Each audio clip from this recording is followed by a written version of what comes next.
Hey everybody, it's Randy Swanson, Bignition, and I've got Ryan Fleming from New Jersey with JGS. How you doing, Ryan? I'm doing good. Thanks Yeah, for having man. me. I appreciate it.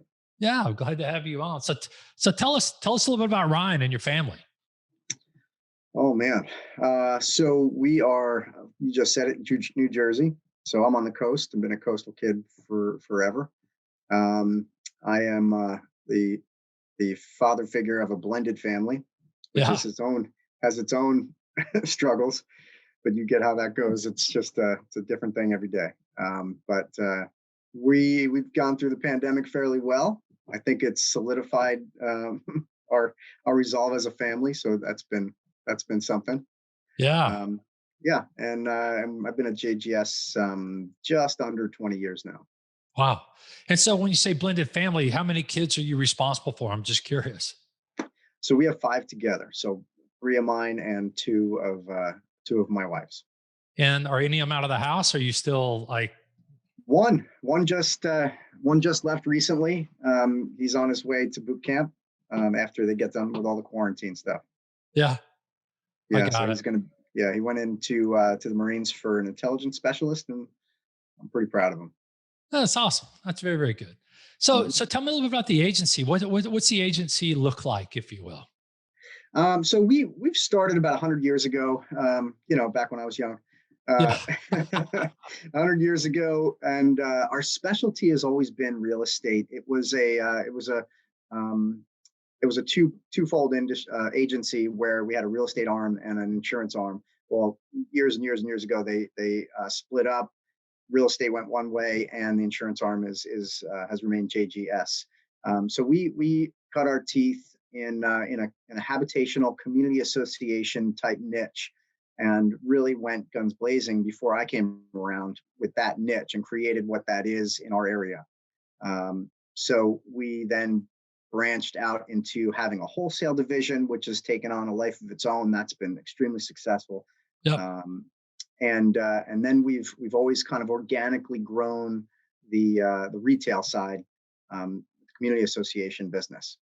We've recently uh, focused a little bit more heavily on the benefits side and also a commercial side, Yep. which we're growing as well. But for quite a bit, it was more just grind it out, old school style. Get involved in the quoting process and see if that works. And we struggled for some years. So, what would you say was not working in business prior to getting involved with Bignition? You know what? Leaving your livelihood in the hands of an insurance market, that was a difficult thing to contend with.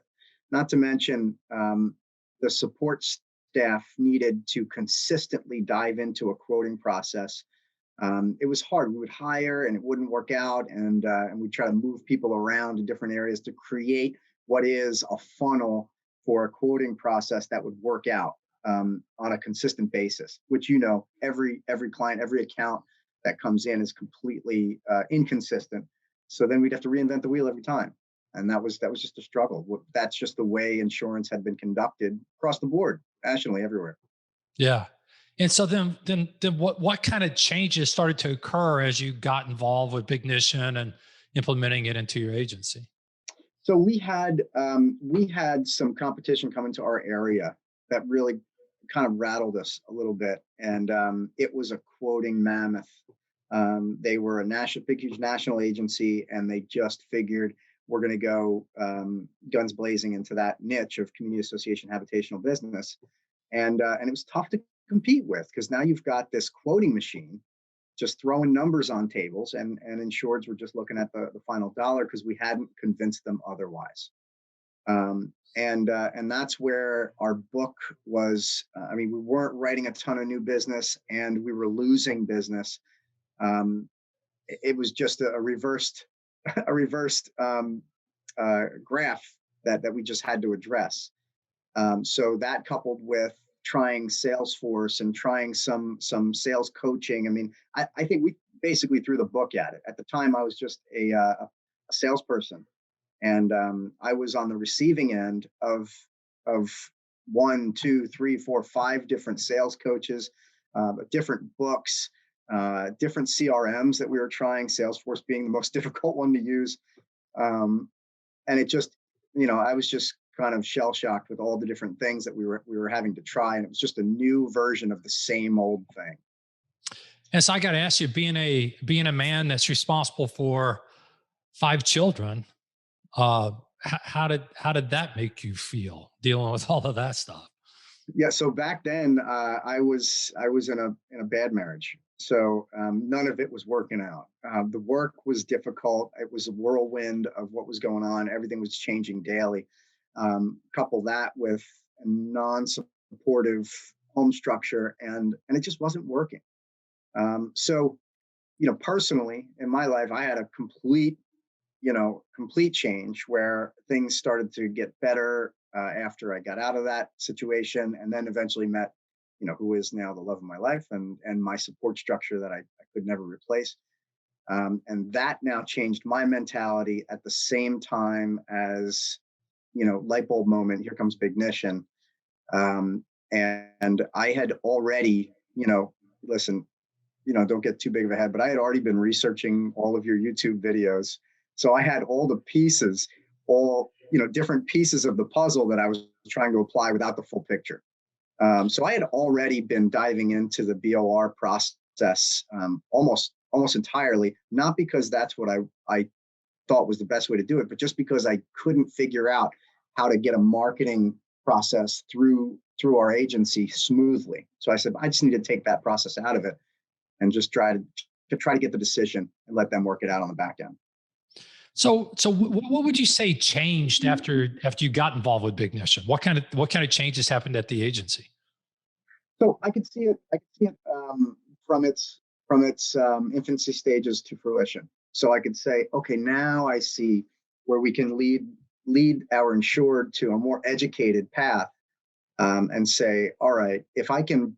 I mean, I say this to my sales team now. At this point, now I'm the director of the habitational department, so I have my own sales team, my own service team that's underneath, and now I'm like a broken record. I consistently push to the sales team and service team. If you plant a price seed, you will grow a price tree, no matter how many times you try to water it with BOR water. But if you plant a BOR seed from its infancy stages, well, now you can water it and you're going to get the BOR at the end of the process. So it all starts with, well, what's the mantra at the very beginning stages of the conversation with the insured. So By the way, that's a great analogy you got going on there. That's really, really good. yeah, you know what? Because I think what was happening is people were trying to get in the door talking about price, and then once they're in the door, they're trying to change the conversation to BOR, and you just can't do it. Yeah. No So matter how then, many. so then, so that then you got on planting the BOR seed, Mhm. and you don't get a BOR just because you're a nice guy and you ask for it. There's got to be something else. And was there anything else that being a part of Ignition helped contribute to that ability to get those? Yeah. So listen, I mean, you've talked about it a million times, and I definitely subscribe to it, is differentiating yourself with actual real differentiation. A different idea and a different process is only as good as its application, or any real world application of that idea. So when we're coaching our sales team and the rest of our service team, we're basically saying, here's our value. And it has nothing to do with that bottom line dollar that's on that policy page. It has to do with what we're going to bring to the table to control that dollar over the long term. So with defining clearly what our value proposition is to the client via every method we could possibly do, whether it's on the phone or via email or seminars, which we're big on. However we have to define that value that we bring, it has to be clear, it has to be concise. And so, have you seen any sort of financial or measurable impact to anything? I've graphed it out. We can go over that if you'd like. But it's been an absolute. I mean, you can't make these numbers up. Where we had a reversed, new business was down here and lost business was hovering above that line, which is no good. We've had a drastic reversal where new business has now literally almost tripled, and lost business has gone down to about 2.5%. So it's an incredible number. And what it gone down to about 2.5% from what? In other words, how many points did it drop? Or I would raise, what you say, say? Yeah. yeah, I would say we were hovering around the nationwide 90 to 92% lost business number, and now we're at 97 and a half. Well, So yeah, I mean, it's hard to grow organically if you don't have a solid retention rate. But what you've created there um, is really significant. I mean, to go from 92 to 97 and a half or something like that, that's big time. Congratulations. it is. It was difficult. So when I first got into the spot of being the director, I took a look at the entire book of business and I said, listen, we can go a million miles an hour producing new business, but if there's holes in our bucket, we're running in place. So first things first, we needed to retain. And in order to retain, we needed to provide a better service model.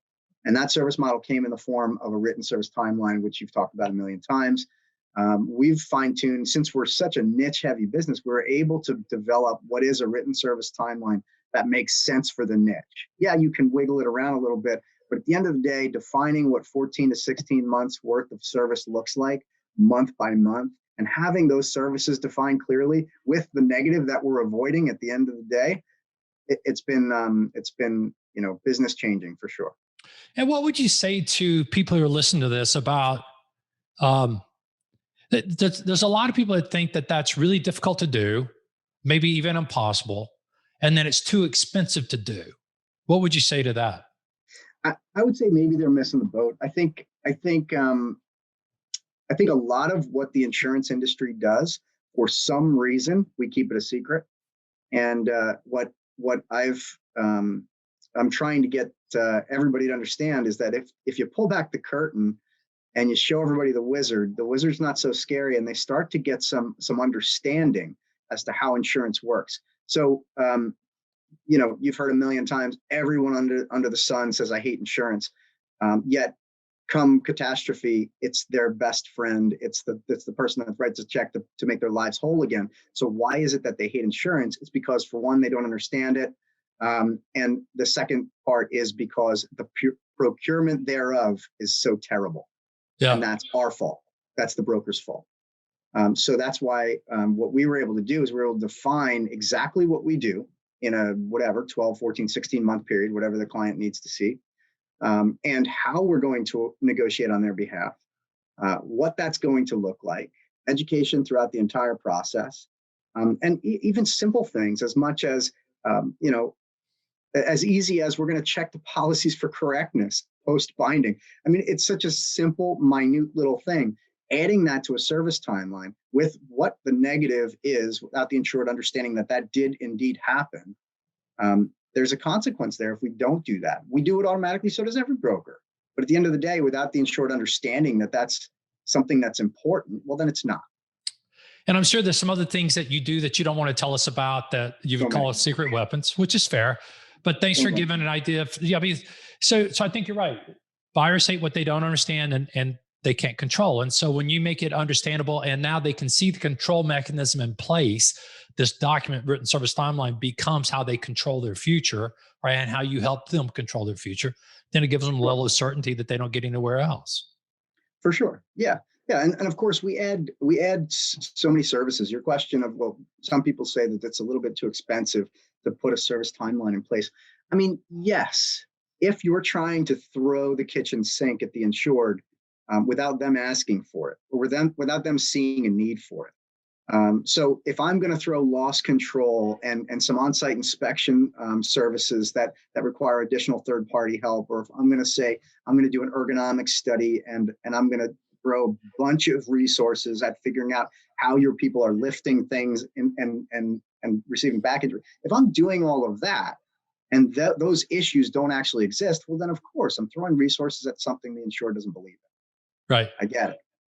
So first things first, I think clearly defining the service you're providing, getting the insured to understand it's a problem. I believe in it. I see the negative consequence and I want to avoid it. So how do we do that? It's another way to also add additional revenue if you do need to really push that service. So if your retention has gone up that much and your new business has tripled, has it impacted your organic growth rate? Yeah, for sure. Yeah. We were running in place, I want to say, for a period of time. Um, Man, I want to say it was like the 2011 to 2015 ish time period. It was just a time where everybody was like, man, how can we change something here? And it wasn't until, and like I said, we tried it all. It wasn't until we got into the wedge process in Bignition that we were able to see clearly what our goal is going to be, and then define what our value prop is, and then go out and sell it, irrespective of carriers and what the carrier can offer and who's the best carrier. Irrespective of that, what is it that we do better? Why are we the best choice? We were able to start to change the conversation, and the growth has just been it's been great. Good for you. So let me ask you a question. Out of everything that we do here at Bignition, training programs, coaching calls, tools, systems, CRM, all that stuff, what's your favorite thing about what we do? My favorite thing definitely has been the heavy focus on us developing a written service timeline to differentiate ourselves. Um, Bignition uh, has been great for me to try to check on activity, because the best part of it was easy to get buy-in from a salesperson. So when, which is always the issue. So if I have a new salesperson come on board and I tell them, here's Salesforce or whatever other CRM out there, and you need to fill out all this data, whatever that data is. By the way, we don't need that in a sales CRM. What we need is a basic description of a client, who they are, what the effective data is, what kind of revenue is generated from it. And then I want to track activity. I don't want to track the data of the client. I have other systems for that. We have AMS, or some people use Epic, whatever. But at the end of the day, that's where the data goes. I want to track activity through Bignition. It's just a scaled down, quick and easy version of let's move this process along. So I love the written service timeline when it comes to selling. I love Bignition when it comes to managing the activity in the sales force. And when you said that it's easy to get your producers to buy into it, just speak to that a little bit more. One is because it sounds like, because you feel like it's pretty simple. It's not, heavy labor intensive with data. Anything else that makes it easy to get producers to buy in? Yeah, listen, they see it the same way. It's simple. And when they need to go fishing, there's one pond to get the fish, and it's in Bignition. So they've got, they could just prospect in there. It's not this big, huge ocean of data. It's just quick and easy. What are my opportunities? At what stage are they? What did I say last time? And how do I move this thing forward? It's just Gotcha. just click, move it down the line. And if they get jammed up at any point, it's easy to see why they're getting jammed up. It's either the incumbent still in the way, or they just don't have a handle on what the insured needs, and that's the key. Yeah. What would you say to an agency owner or sales leader who's sitting on the fence about implementing this in their firm? Listen, you're either growing or you're dying. That's all there is to it. And if you're growing, you've got an extreme amount of growth. Why are you growing? Can you duplicate it, or are you just kind of sitting on your haunches and just riding a trend? That's no good. So at the end of the day, you have to grow intentionally. And the only way to grow intentionally is to see it and push the process with a method of some sort. This, of course, the wedge process has been agency changing for us. That's awesome. Hey, Ryan, I really appreciate it today. Mm-hmm. Tell the crew I said hi. And Will do. We'll be talking on the other side sometime. I'm sure. Okay. Be good, man. Yeah.